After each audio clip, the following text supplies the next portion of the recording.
All right, everybody. Welcome to the Green Room here at Regal City Media Podcast.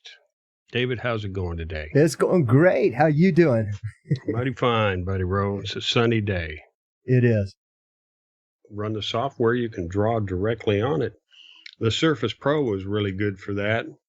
And it had the juice in it to power the software you needed. Mm-hmm. And I drew a lot of pages on that Surface Pro, and I would just take it with me wherever I was, and I could work on my my illustrations, mm-hmm. which was, man, that was fun. I mean, just having that with me, it gives you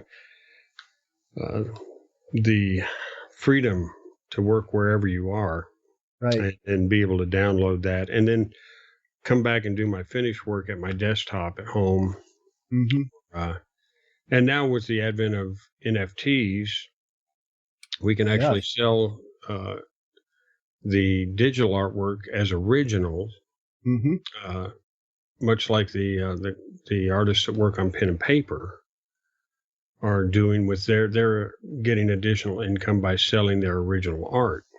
Right. So, and that's what our friend Jimmy Fitz, Fitzgerald, he is kind of educating, people like us who don't know much about cryptocurrency and NFTs, what they're all about. And that's a great place if you want to know more about it and learn about it is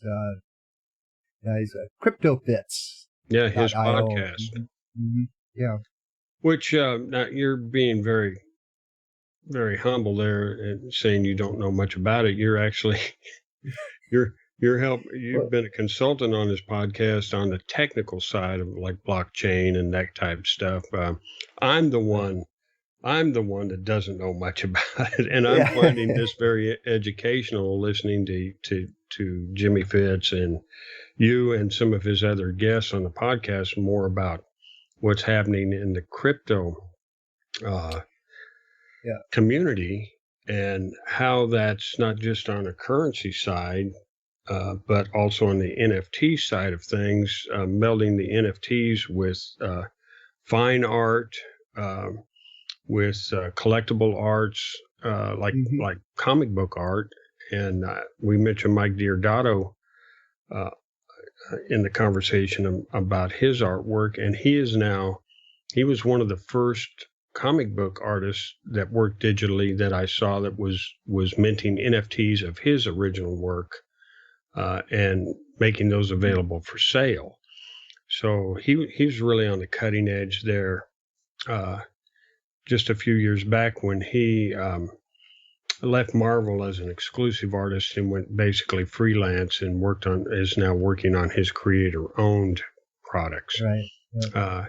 So now I'm finding out more about that end of the whole thing, and CryptoFITZ is helping me kind of with his man on the street style program, talking about this, and let's learn about this together. I'd like to invite our audience to go check out your podcast with Jimmy Fitz with CryptoFITZ. Yeah, I'll give you CryptoFITZ.com, is that it? It's CryptoFITZ.io. And and IO, which is interesting, stands for Indian Ocean, but a lot of the technology is going to be .io as opposed to .com. Well, IO in computers means input output, so it's perfect for technology from my standpoint, from my perspective. Right on.